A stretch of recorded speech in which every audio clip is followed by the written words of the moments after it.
너희의 엘은 나의 야외다. 이게 어디 배타적인 독선입니까?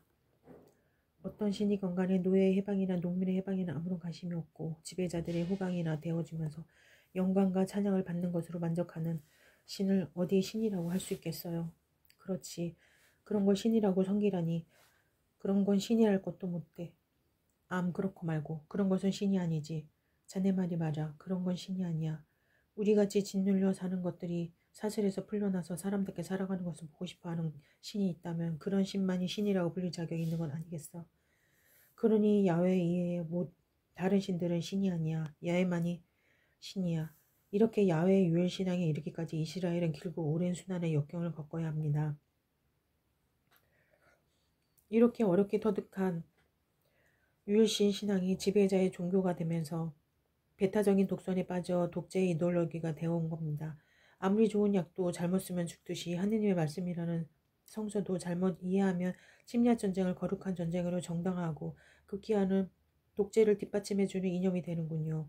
정말 정신을 바짝 차려야 하겠습니다.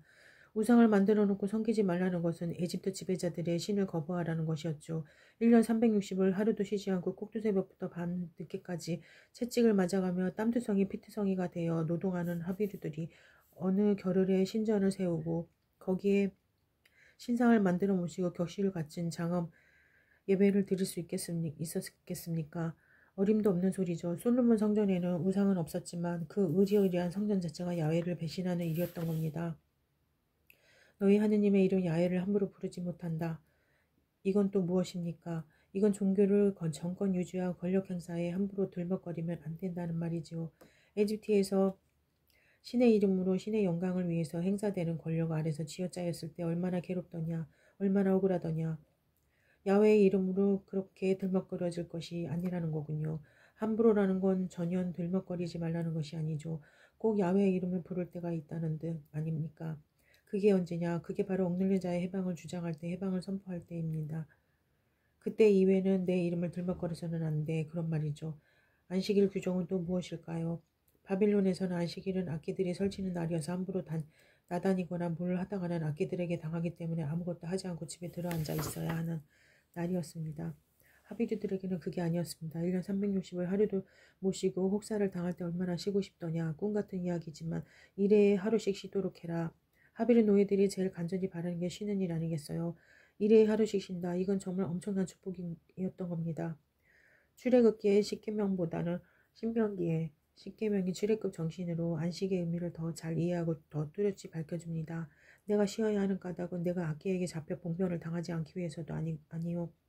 내가 복을 받기 위해서도 아니라는 겁니다. 내가 쉬어야 내 남종이 여종도 너처럼 쉴 것 아니냐는 겁니다. 심지어 마소까지도 쉴 게 아니냐는 거거든요. 그렇게 마소나 종들을 일에서 풀어놓아 쉬게 해야 하는 까닭을 신명기는 이렇게 말합니다. 너희는 에집트에서 종살이하던 일을 생각하여라. 숨 돌릴 틈도 없이 혹사당하던 너희를 거기서 건져내어 일회에 하루씩 쉬게 주었는데 짐승이라고 해서 종이라고 해서 혹사해서 되겠느냐는 것이 십계명의 안식일 규정의 정신인 거죠. 다 같이 일하고 다 같이 쉬는 복받는 공동체를 세우라는 거지요. 잘 살아보세라는 새마을 노래가 있죠. 그 노래 2절에는 이런 말이 있습니다. 일을 해보세. 우리도 한번 일을 해보세. 이거 안 됩니다. 이 노래를 지은 사람은 얼마나 고되다는 것도 쉰다는 게 얼마나 고마운 것이냐는 것도 모르는 사람이죠. 일과 쉼을 모두 모욕하는 노래인 거죠. 부모를 공경하라는 계명의 원형은 부모를 업신여기지 못한다는 것이었을 겁니다. 이 계명을 출애굽 정신에서 보면 모두 두 가지 뜻이 있다고 해야 할 겁니다. 첫째로 부모가 뼈 빠지게 일하다가 이제 늙어서 별 할 일이 없다고 해서 멸시하거나 천대해서는 안 된다는 거죠. 노동 자체가 저주였는데 그 저주스러운 노동마저 할 수 없게 되었다고 해서 멸시하는 건 너무 억울하지 않느냐는 겁니다. 둘째는 이제 늙어서 일을 할 수 없게 되었다고 해서 생존권마저 박탈해서야 되겠냐는 거죠. 그리고 그에게도 여생에 쉴 권리를 인정해 주어야 한다는 것이 아니겠습니까? 사람을 죽이지 못한다. 성서에 기록되어 있는 인류의 첫 죄는 살인 아닙니까? 카인이 동생 아벨에 죽인 일 말입니다. 죄의 알파는 살인이라는 말입니다. 알파는 오메가니까. 죄가 다다르는 경지 또한 살인이라는 말입니다. 돌로 쳐 죽이든 말려 죽이든 어느 것이나 살인임에는 틀림없습니다. 이를테면 생존권 침해요. 박탈이 죄, 곧 살인이라는 말이죠. 그 다음이 간음인데 간음이 살인이라는 좋은 예는 다윗에게서 찾을 수 있지 않습니까? 다윗이 밧세바와 불륜의 관계에 빠진 것.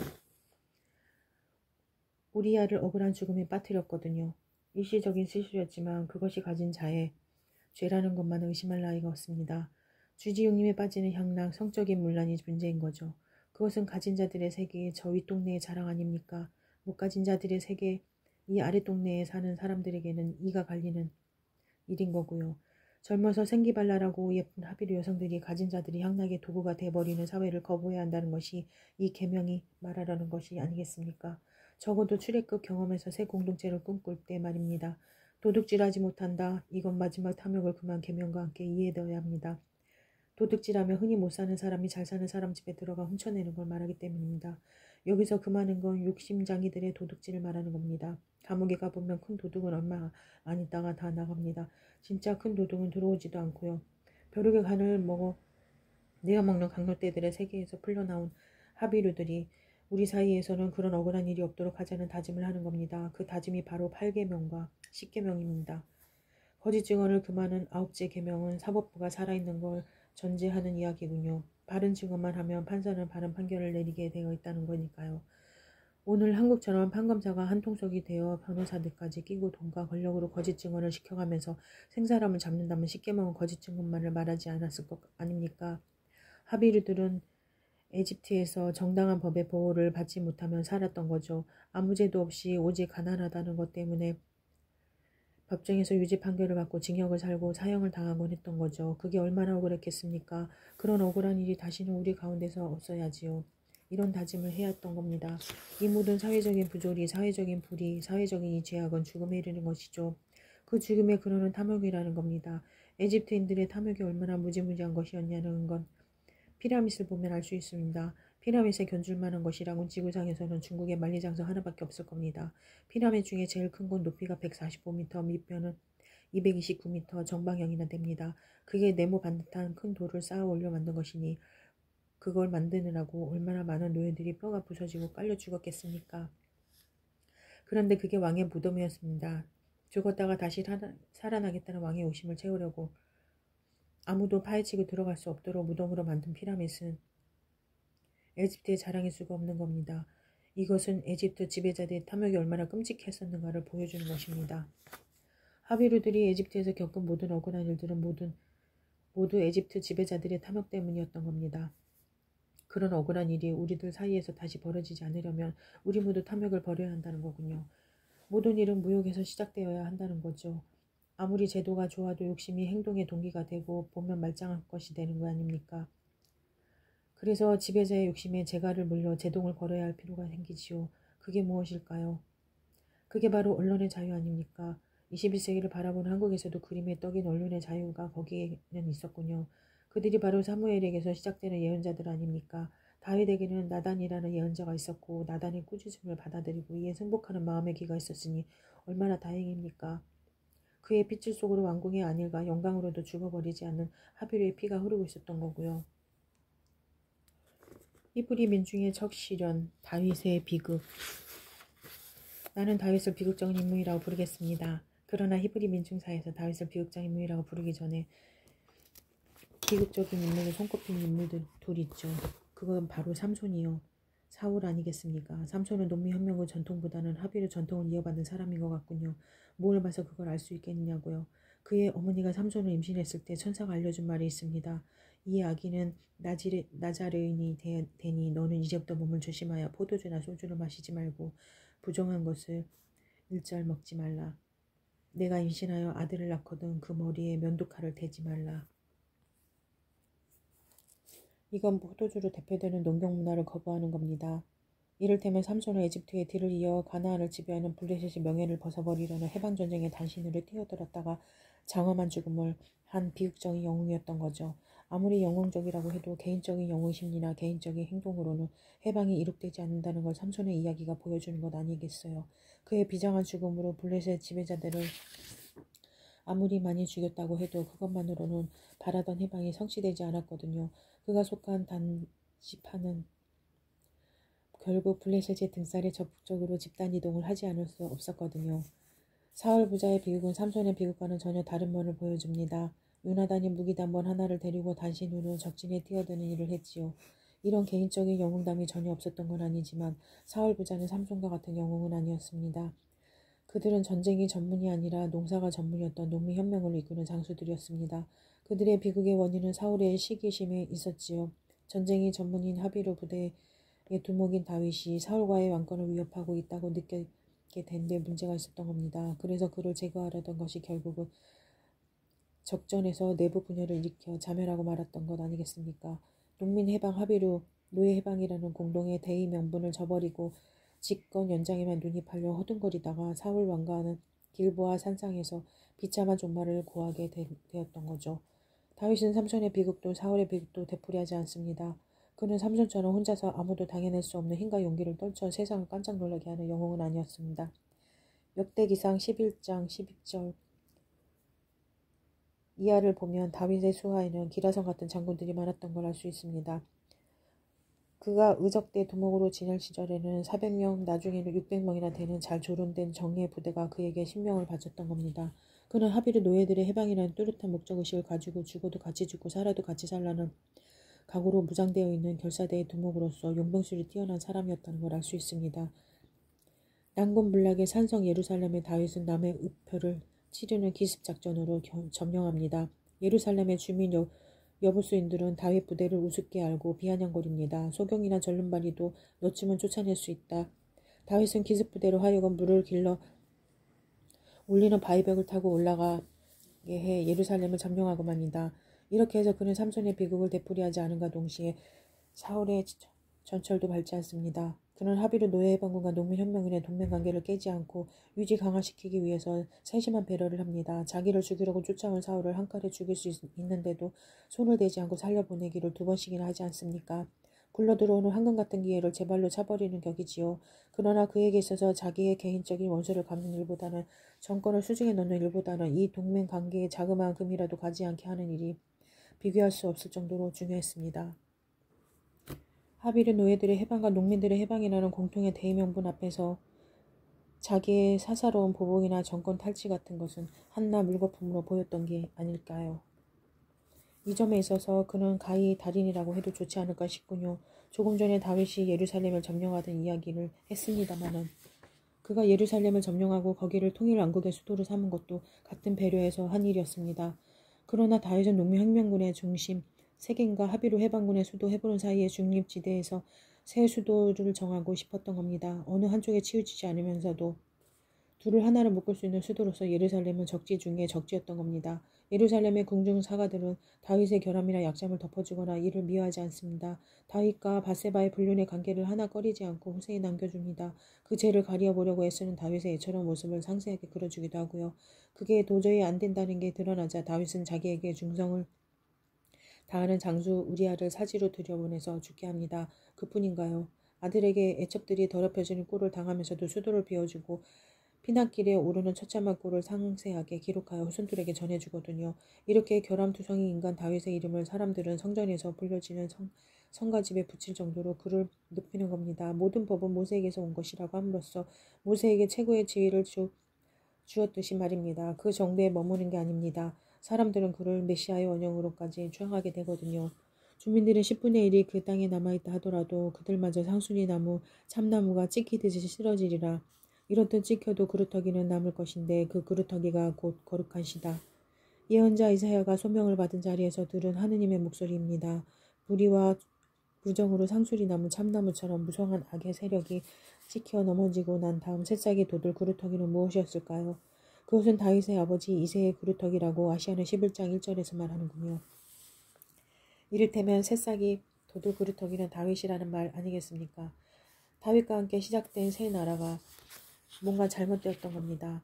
그래서 역사는 겉으로 보기에는 무성하나 속으로는 한참 잘못된 이 나라를 찍어 넘기고 새로 시작해야 하는데 그 출발은 다시 다윗과 함께 시작된다는 거거든요.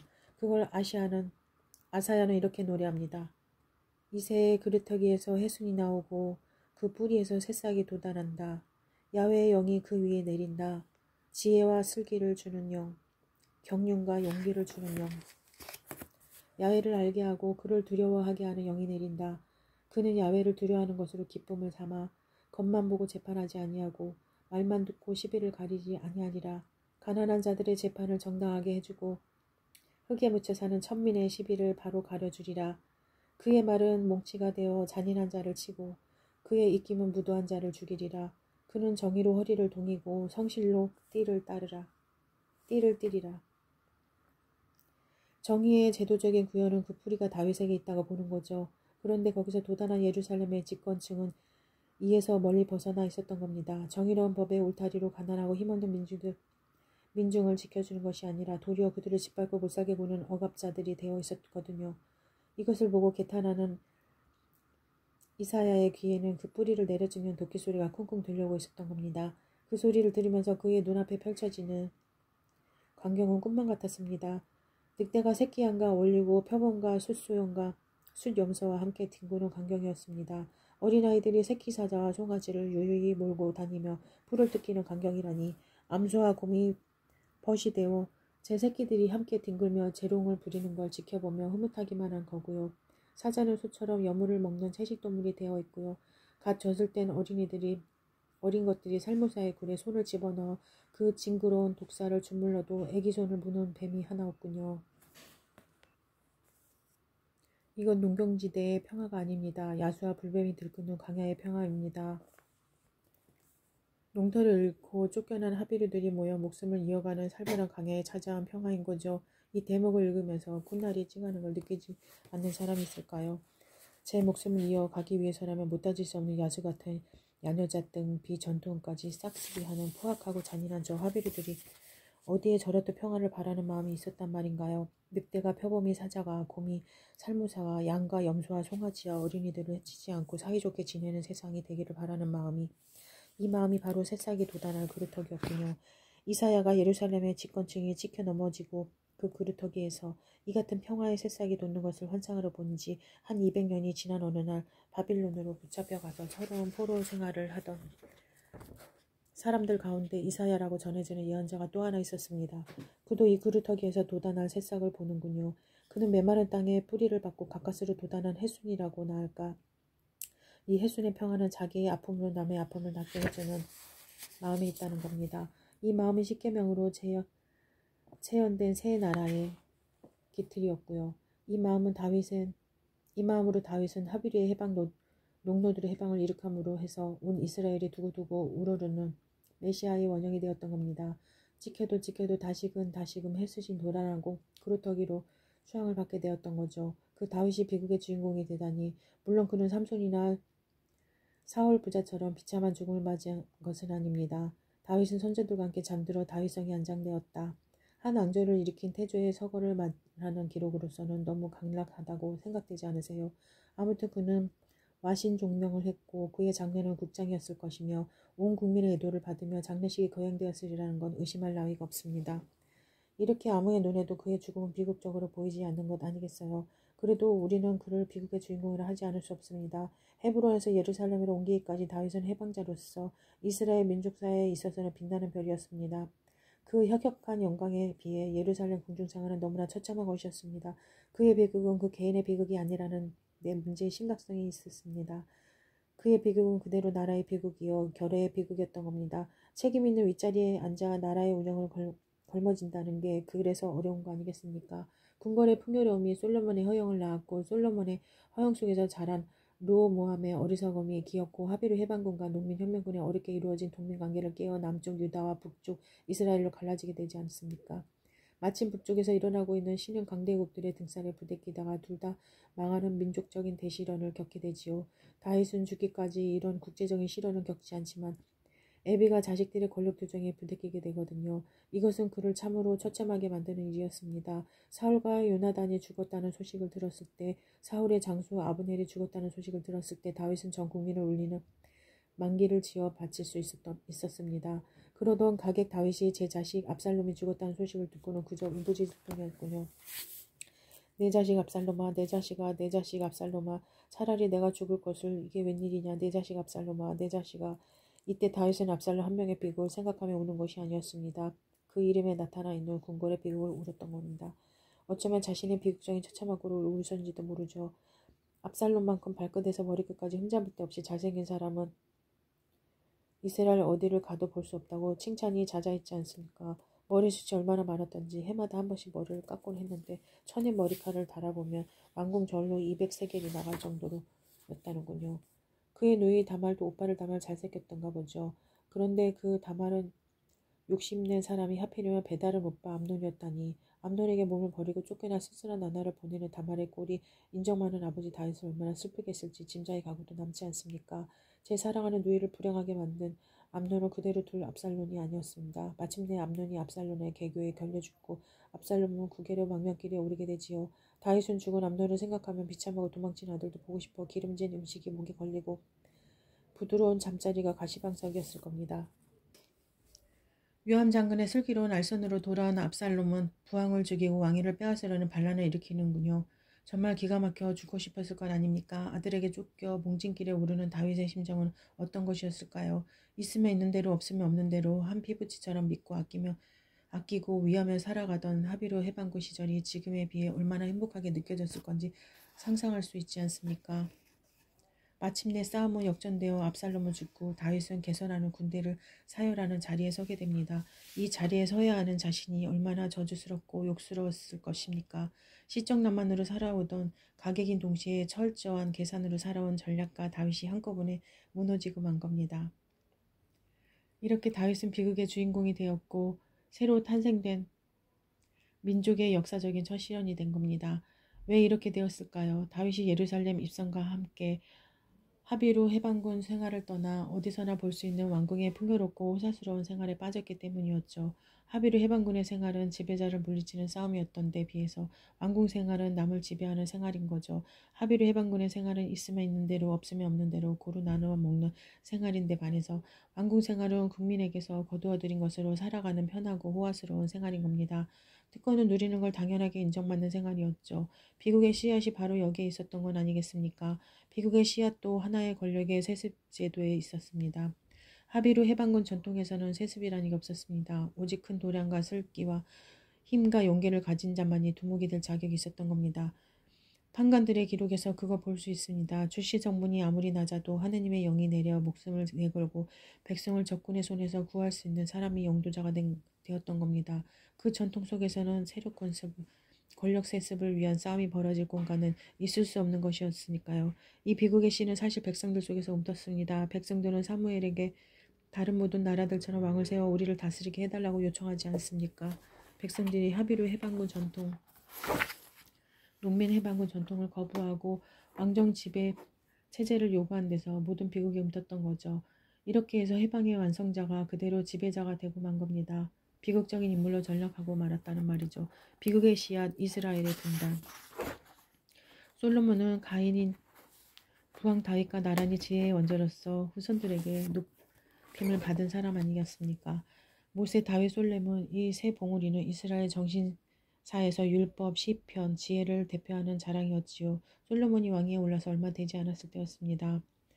때는 아직 저 화려하고 장엄한 성전이 서기 전 기브온 산당에서 제사를 드던 날 밤이었군요. 하느님이 꿈에 솔로몬에게 나타나시어 뭘 해주면 좋으시겠냐고 물으신 것이 그때 솔로몬은 지혜를 줍시사고 이렇게 청을 올리지요. 소인에게 듣는 마음과 흑백을 가릴 수 있는 머리를 주시어 이 백성을 바로 다스리게 해주십시오. 부귀영화를 구하지 않고 원수를 갖게 해달라고 또 구하지 않고 백성을 바로 다스릴 지혜를 달라고 구하는 마음이 가장해서 하느님은 지혜에 얹어 청하지 않은 부귀영화도 주시마고 약속하시면서 내 평생에 너와 비길 만한 왕이 없으리라고 하셨거든요. 그가 누린 영화는 예수께서 들먹이실 정도로 가히 전설적이었습니다. 그의 지혜가 얼마나 높았었느냐는 건 그가 잠언을 3,000마디나 지었고 노래를 1,000여 편이나 지었다는 기록에 잘 나타나 있어요. 그는 레바논에 있는 삼나무로부터 성벽에서 자라는 우슬초에 이르기까지 모든 초목을 논할 수 있었고 야수나 날짐승이나 긴짐승이나 물고기 등등 논할 수 없는 것이 없었다는군요. 그래서 천하만방에서 사람들이 그의 지혜를 들으려고 구름처럼 몰려들었다는 것 아닙니까? 세바의 여왕은 그냥 감탄할 뿐이었군요. 넋을 잃을 정도로 감탄했다는 것이었으니까요. 솔로몬의 지혜가 어떤 것이었냐는 거 유명한 재판 이야기에서 더없이 잘 나타나지요. 그 아이를 둘로 나누어 반쪽은 이 여자에게 반쪽은 저 여자에게 주어라. 이 추상 같은 말에 담겨있는 것은 애정이었군요. 애비도 없이 자라는 가련한 한 얘기를 살려야 한다는 그 애정에서 그런 기막힌 슬기가 솟아난 것 아니겠습니까? 진짜 엄마와 가짜 엄마 사이에서 찢겨 죽을 뻔한 어린 목숨을 옹군 채로 보존할 수 있게 한 애정 어린 슬기. 이것이 바로 지혜 문학의 속살인 거군요. 슬기의 속살은 생명사랑이요. 생명사랑은 곧 생명을 두려워하는 마음이기도 하고요. 생명을 두려워하는 마음은 생명의 근원인 하느님을 두려워하는 마음이군요. 그래서 지혜는 하느님을 두려워하는 데서 시작된다고 지혜 문학은 거듭 말하는 것이죠. 지혜의 시작은 야훼를 두려워하는 이지요. 거룩하신 이를 이는 것이 슬기니라. 아는 것이 슬기니라. 이 슬기는 차가운 머리에서만 나오는 것도 아니요 뜨거운 가슴에서만 나오는 것도 아니었습니다. 뜨거운 가슴과 차가운 머리로 살아가는 갖가지 사람들의 쌓이고 쌓인 경험에서 솟아나는 것이었습니다. 소나무, 물뿌리나무, 자작나무의 이파리들이 두루 섞여 해를 두고 쌓이고 쌓인 부드럽고 살찐 땅에서 돋아나는 탐스러운 고사리라고 할까요? 솔로몬은 이 고사리를 모아서 후진 양성을 위한 교육 자료로 쓰고 싶어졌던 것 같습니다. 그는 그를 아는 선비들에게 녹을 주면서 이 고사리들을 채집하게 했거든요. 백성들의 고난에 찬 경험에서 방울져 나오는 속담, 격언, 잠언을 모으게 했던 거죠. 우리는 지금 그걸 잠언하게 읽을 수 있습니다. 잠언에서 읽을 수 있습니다.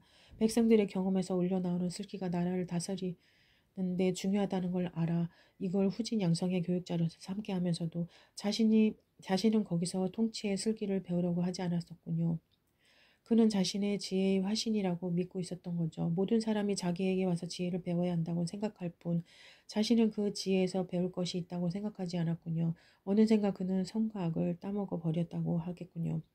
이게 사람들에게 좋은 거야. 저건 나쁜 거고 이렇게 그는 매사에 판단을 내릴 수 있었고 그 판단은 정확무오여서 누구나 승복해야 한다고 믿었던 거니까 그는 마침내 자신의 지혜의 광신자가 되는군요. 그리고 그 지혜를 천하에 과시하고 싶은 욕망에 사로잡히고 마는군요. 그리하여 그는 불에 넘치는 화려한 건축에 모든 투입하게 되거든요. 7년하고 6달 걸려 지은 저 화려한 성전과 13년 걸려 지은 궁궐을 위시해서 그는 건축에 열중합니다. 그는 어느 정도냐고요. 레바논에서 찍어낸 제목을 사들이고 건축 기술자들을 고용하느라고 국고금이 바닥이 나서 하는 수 없이 그 빚을 갚기 위해 북방의 20성읍을 따로 왕 히람에게 넘겨주지 않으면 안 될 정도였으니 이게 말이 됩니까? 그는 고생하는 백성 같은 건 안중에도 없었던 거죠. 성전 봉헌식에 들인 재물이 자그마치 숫소 22,000마리 양 12만 마리나 되었군요. 물론 이건 친교 제물로서 봉헌 제사에 온 백성들이 나누어 먹는 것이긴 했지만 그것이 먹어치우는 낭비임에는 틀림없는 것 아니겠습니까? 이건 경건을 위장한 솔로몬의 과시욕, 지혜의 과시욕으로밖에 설명될 수 없는 거죠. 백성들의 생존권을 모욕하는 행위라고 해서 틀린 말일까요? 그의 8망녀 가운데는 아도니람이라는 부역 책임자마저 있었군요. 아도니람의 지휘 아래 3만 명이 세 패로 나누어 한 달씩 레바논에 가서 제목을 운반해 오는 강제 노동 일을 해야 했고요. 그 외에도 집 나르는 사람 7만, 돌 깨는 사람 8만이 강제 노동을 해내야 했군요. 이스라엘에게 전복되어 강제 노동을 강요당한 아모리인 등 이방인들의 수도 많았군요. 이렇게 해서 그는 장기가 자랑하는 지혜를 스스로 배신했던 겁니다. 자신의 지혜를 과시하고 싶은 욕망이 얼마나 많은 사람의 생을 희생시키고 있느냐는 걸 그는 보지 못했던 겁니다. 백성의 엄청난 희생 위에 세워진 건축 가운데서도 성전 건축은 길이 솔로몬의 영광이었습니다. 그것은 그의 깊은 심신의 표현이라고 생각되었던 거죠. 실상은 그가 길이는 지혜를 배신하는 악임에도 불구하고 후대의 공중사가의 눈에도 그것이 제약으로 보이지 않았던 겁니다. 제약이 아니라 찬양의 대상이었던 거죠. 많은 외국 여인을 후궁으로 거느리는 일은 고대 사회에서는 차라리 국위를 선양하는 일이었죠. 에집트와 같은 대국의 공주를 왕으로 맞았다는 건 솔로몬의 국제적인 명성이 얼마나 혁혁했느냐는 걸 보여주는 일이죠. 그러나 예루살렘 공중사가의 눈에는 그건 영광이 아니라 제약이었군요. 왜 제약입니까? 첫째로 솔로몬은 여인들에게 빠져 마음이 흐리어 진실을 보지 못하게 되었다는 거고 둘째로 외국 여인들의 꿰매 빠져 다른 신들을 섬기게 되었다는 겁니다. 이것이 제가 아니라는 말은 아닙니다. 이것만이 솔로몬의 제약이고 성전 건축이 얼마나 큰 제약이냐는 걸 보지 못하는데 꼴대 궁중 사가의 한계가 있는 것 아니겠어요. 솔로몬은 하늘 위에 몸소 캄캄한 데 계시겠다고 하셨기 때문에 저 지정소 깜깜한 데에 하느님을 유폐시키고는 모든 영광을 혼자 누리려고 하는군요. 하느님께서 나는 깜깜한 데에 있겠다는 말씀을 언제 어디서 하셨는지 알 길이 없습니다. 하느님이 이런 말씀을 하셨다면 나는 너희의 깜깜한 현실 속에 있겠다고 하신 것이 아니었을까요? 그런데 솔로몬은 그 하느님을 지정소 어두운 속에 유폐시킬 수 있다고 생각했었군요. 어림도 없는 소리죠. 이렇게 하느님을 유폐시켜 놓고 혼자 누리는 솔로몬의 부귀가 어떤 것이었냐 알아볼까요? 솔로몬이 1년에 수입하는 금만도 666달란트가 되었다는군요. 관세 수익금과 국제 무역에서 벌어들이는 수익금과 아라비아 여러 왕국 국내 지방 장관들에게서 들어오는 금 말고도 그렇게 많았다는 겁니다. 솔로몬 시대에는 기금속으로 치지 않았다는군요. 이 같은 영화를 누리기 위해서 그는 상선대를 조직하여 국제무역을 개척합니다. 국제무역을 나쁘다고 할 까닭이 없지요. 하지만 솔로몬이 수입해 들어왔다는 품목을 보면 벌어진 입이 다물어지지 않는군요. 그 품목이라는 게 백성들의 삶에는 하등 필요가 없는 것, 오직 궁중의 사치만을 위한 것이었습니다. 금은 상하, 원숭이, 공작새가 수입 품목이었다니 한심하다랄게요. 그는 궁중의 호화스러운 생활을 지탱하기 위해서 국제무역을 개척하기 전에 지파들의 자주권과 지방자치 체제를 깨고 중앙집권을 강화합니다. 전국을 12개 행정구로 나누고 매 구역이 근거리 한 달 식량을 담당하도록 하며 지방 장관을 자기에게 충성하는 사람으로 임명하였습니다. 지파에서 추대된 종교 막는 어른을 밀어내고 자기 명령에만 복종하는 사람을 그 자리에 앉혔군요. 임금이 독점하고 누리는 부와 영화가 크면 클수록 그것을 넘보는 외적의 위협이 커지는 걸 솔로몬이라고 별 수 있나요? 그만큼 큰 군대를 유지하는 수밖에. 그리하여 그는 병거 1400대를 유지해야 했고 군만을 1만 2천 마리나 먹여 살리지 않을 수 없었다는군요. 이 모든 제약이 후대의 궁중 사가의 군에는 영광으로 보였지만 솔로몬의 궁에서 녹을 타먹고 있던 당시의 사가의 눈에는 엄청난 제약으로 보였었군요. 그들은 속담이나 격언이나 잠언에 나타나 있는 슬기가 무엇인지를 아는 선비들이었습니다. 그리고 솔로몬이 지혜의 화신이라고 믿고 우쭐에서 지혜 자체를 배신하고 있다는 걸 그들은 간파하고 있었군요. 그래서 그들은 솔로몬이 이어받은 왕권이 어느 경로를 거쳐서 내려왔는지 그 역사를 조사하고 추수로 쓰는 일을 합니다. 이리하여 이스라엘의 첫 학파가 솔로몬의 궁궐에서 탄생하는군요. 그 역사서는 출애굽 역사를 거슬러 아브라함을 거쳐 에덴 동산에까지 올라가는군요. 그들이 남긴 역사서가 후세에 씌어진 다른 역사서들과 함께 편집되어 지금 우리가 읽는 오경, 창세기, 출애굽기, 레위기, 민수기, 신명기 되지요. 그 이후의 역사는 훨씬 후에 엮어집니다. 이 학파의 사관에서 보며 인간의 원죄는 흑백 논리에 있었군요. 선과 악을 따먹고 타락했다는 것은 이건 선이다, 이건 악이다라고 판단을 내리고 그 판단으로 생명의 문제를 재단하는 일로서 이것을 생명을 부인하는 일이라고 보았군요.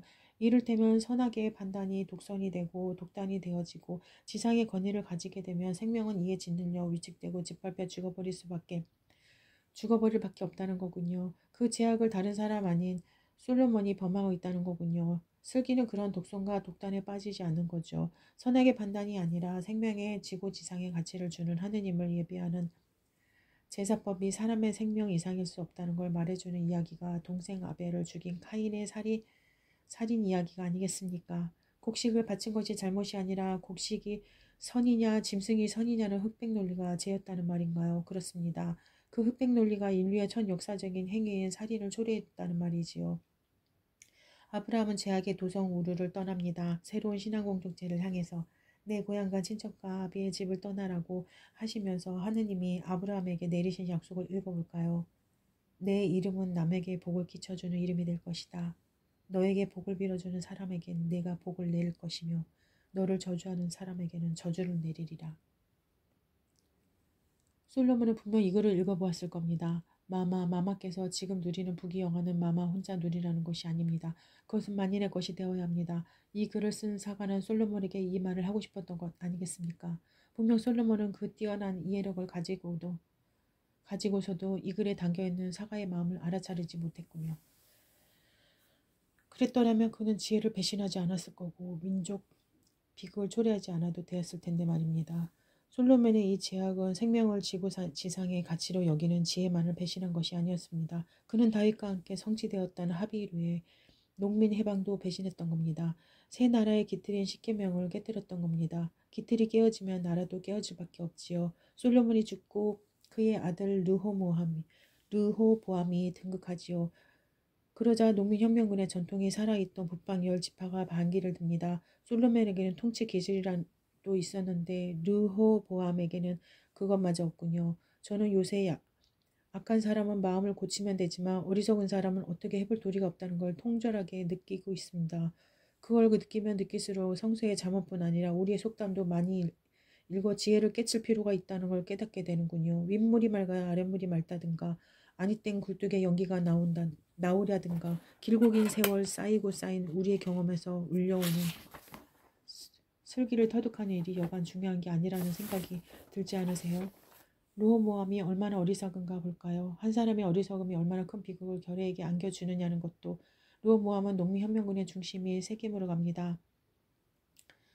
하비루의 후예로서 농민군 후예들에게 임금으로 인준을 받으려는 것이었죠. 농민군 후예들의 대표 여로보암이 사람을 거느리고 르호보암 앞에 나타나 말합니다. 마마의 부왕은 우리에게 무거운 명예를 메웠습니다. 이제 마마는 그 무거운 멍에를 가볍게 해주시고 심한 일을 덜어주십시오.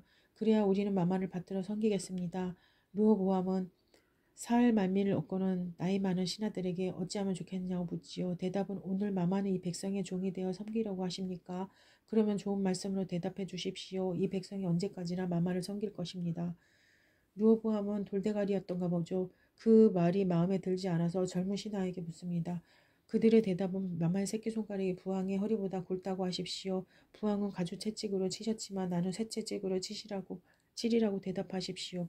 사흘 말미가 지난 다음 찾아온 북방 농민군 대표에게 그 말을 하고는 본전도 못 찾고 걸음아 나살려라 도망쳐 와서 남반부의 왕으로 에집트의 침략을 받아 예루살렘을 털리는 고배를 마시지요. 민족적인 비극은 이제 시작된 데 지나지 않습니다. 솔로몬이 뿌린 비극의 씨앗이 르호보암의 어리석음으로 뿌리를 내린 겁니다. 분단이지요. 분단은 남북으로 갈려서 동족산잔의 비극으로 이어집니다. 두 해방군이 서로 찔러 죽이는 꼴이야 어디 두고 볼 수 있습니까? 주전 922년에 분단된 나라가 마침내 주전 721년 북쪽에 먼저 아시리아에게 망하고 주전 587년 남북이 바빌론에게 망하는 신세가 됩니다. 그러나 하비르 해방군 농민혁명군의 전통은 죽어버리지 않습니다. 거듭되는 시련과 비극을 뚫고 치열한 싸움이 계속됩니다. 그 싸움을 주도하는 것이 예언자들입니다. 예언자 중에 예언자, 예수에게 이르러 그 싸움을 절정에 다다르는 거고요. 이제 변화산상에서 예수의 옆에 모세가 함께 서서 이야기를 주고받던 예언자 중에 예언자 엘리야에게 눈을 돌려볼까요? 저항운동의 물조개를 트다 엘리야. 르호보암과 여로보암 사이에는 그들이 살아있는 동안 전쟁이 그칠 날이 없었다. 현실 정치에서는 영원한 우방도 영원한 적도 없다지만 어제의 적이 오늘의 우방이 되고 오늘의 우방이 내일의 적이 될 수도 있다. 하지만 여러 백 년에 걸친 피투성이 쌓은 끝에 힘겹게 이룩한 해방, 그 해방의 기쁨의 온천지가 아직 들떠있는 판인데 두 해방군이 적이 되어 전쟁이 그칠 날이 없었다니 기막힌 노릇 아닙니까? 가슴 아픈 이야기죠. 그러나 어쩝니까? 그게 역사인걸. 혁명이라는 게 거의 예외 없이 간악한 지배가 더 간악한 지배로 바뀌고 마는 것이거든요. 그래서 예수는 해방되어야 할 갈릴레아 민중을 향해서 천국이 코앞에 닥쳐왔으니 회개하라 마음을 고쳐먹으라고 한 것일까요? 너희가 주인이 되는 이 새 세상이 오더라도 지배자가 될 생각을 말라는 것 아닙니까? 섬기는 자가 되라는 것이었지요. 엘리야가 역사의 무대에 등장한 것은 아합 왕 때였습니다. 아합이 왕으로 등극하기까지 북방 이스라엘을 62년 동안 3번이나 반란이 일어났고 새 왕이 비명으로 죽어가는군요. 어쩌면 분단 44년에 걸친 이 남쪽의 역사를 보는 것만 같군요. 거기 비해서 남쪽 유다는 새 왕이 세습으로 대를 이어가거든요. 다윗 왕조가 확고한 지배권을 유지해 내려갔다는 말이 되겠습니다. 평양 정권이 확고한 지배권을 유지해 내려온 것과도 같은 느낌이 들지 않습니까? 왜 이런 차이가 생겼을까요? 남방 유다에서는 하비르 두목 다윗의 전통의 예루살렘이라는 뚜렷한 상징과 난공불락의 도성과 함께 지속될 수 있었고 북쪽 에는 중앙 집권이 남쪽처럼 확고하게 형성되어 있지 않았기 때문 아니겠습니까? 평상시에는 농사를 짓다가 외적이 쳐들어오면 그때마다 유능한 지도자 군인이 나타나서 민병을 거느리고 싸우러 나가고 싸움이 끝나면 농사 지으러 농토로 돌아가는 판관시대의 전통이 강했던 거죠. 오므리가 수도를 사마리에 자리 잡기까지 세겜으로 디르사를 거쳐 도읍지를 2번이나 옮길 정도였거든요. 북방 이스라엘하고 합의의 전통이 없었던 건 아니었군요. 북방 이스라엘의 예언자이면서 전구약의 예언자 대표인 에레미야의 겉옷은 낙타의 가죽으로 된 옷이었다는군요. 이건 분명 농민의 옷이 아니었죠. 북방 이스라엘의 하비르 전통이 요르단강 쪽에서 살아있었다는 건 너무나 당연한 이야기 아니겠습니까? 거기는 농토에서 쫓겨나 양이나 몰고 다니는 목자들의 터전이었으니까요. 하비르 전통이 거기 살아있었다는 걸 보여주는 게 바로 엘리야군요. 요르단강 동쪽에서 요르단으로 흘러드는 작은 흐름 야복에서도 야곱이 하느님의 천사와 씨름했다는 나루터에서 8마일 북쪽에 있는 티스베가 엘리야가 나서 자라던 곳이었거든요. 당시의 종교가 해방군의 전통에서 멀리 떠나 지배자의 종교로 타락했다는 점에서 예루살렘은 북쪽보다 나을 것이 하나도 없었습니다. 베델의 성소가 왕실 성소였다면 예루살렘의 솔로몬 성전은 더욱 그리야 했던 것이니까요. 그러나 엘리야 같은 예언자마저도 예루살렘에서는 야훼의 이름만이 배타적으로 불려지고 있다는 사실 하나 때문에 예루살렘 종교의 본질이 뿌리째 썩어 변질되어 있다는 사실을 몰랐었군요. 알았더라면 예루살렘이라고 못 본 척 외면하고 지나칠 엘리야가 아니지 않습니까? 그런데 북쪽의 종교는 엘 야훼 종교에서 엘 바알 종교가 되어 버렸던 겁니다. 엘 야훼의 예언자들이 엘 바알의 예언자들에게 박해를 받아 밀려나게 되었던 거죠. 엘 야훼 예언자들과 엘 바알 예언자들의 심각한 대결은 엘리야와 야훼 대결이라고 하기보다는 엘리야와 이세벨의 대결이라고 보는 것이 맞을 겁니다. 엘 바알은 본래 가나안의 종교 자체였습니다. 가나안은 최고 신인인 엘의 혈통을 이어받은 70년 신이 있었는데 그 중에 하나가 바알이었습니다. 한데 그 바알이 신들의 세계에서 생산신으로서 핵심적인 자리를 차지하게 되죠. 남신 바알과 여신 아세라의 성행 위에서 모든 생명이 태어난다고 믿고 있었으니까요.